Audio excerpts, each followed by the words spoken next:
ఆ మధ్య power star Pawan Kalyan cinema ఏదైనా వస్తోంది అంటే అందులో త్రివిక్రమ్ హ్యాండ్ ఉండాల్సిందే. ఎందుకంటే ఆ ఇద్దరి మధ్య అంత మంచి బాండింగ్ ఉంది మరి. కానీ ఇప్పుడు అది కనిపించడం లేదని కామెంట్స్ హల్చల్ చేస్తున్నాయి సోషల్ మీడియాలో.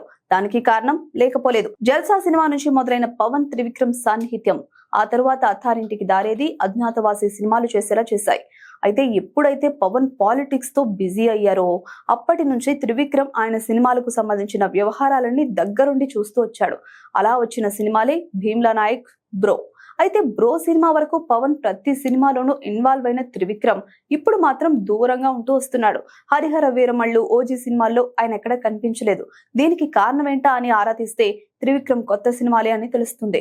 నిజం చెప్పాలంటే పవన్ రాజకీయంగా బిజీగా ఉన్నప్పుడు ఆయన సినిమాలకు సంబంధించిన పనులు మాత్రమే చేశాడు త్రివిక్రమ్. అందుకే 2020 నుంచి ఇప్పటి వరకు ఒక్క సినిమా మాత్రమే చేశాడు. ఆ సినిమానే గుంటూరు కారం. అయితే ఇకపై దర్శకుడిగా తన సినిమాలపై గట్టిగా ఫోకస్ చేయాలని డిసైడ్ అయ్యాడు త్రివిక్రమ్. ఈ క్రమంలోనే పవన్ సినిమాల్లో ఇన్వాల్వ్ కావడం లేదట. అలాగే ఆయన సినిమా ఫంక్షన్లకు కూడా దూరంగా ఉంటున్నాడట. ప్రస్తుతం ఆయన ఫోకస్ మొత్తం వెంకటేష్ తో తీస్తున్న ఆదర్శ కుటుంబం పైనే ఉంది. ఆ తర్వాత ఎన్టీఆర్ తో భారీ మైథలాజికల్ ప్రాజెక్ట్ చేయబోతున్నాడు. ఇంతే తప్ప పవన్ త్రివిక్రమ్ మధ్య ఎలాంటి విభేదాలు లేవు అనేది ఇండస్ట్రీ టాక్.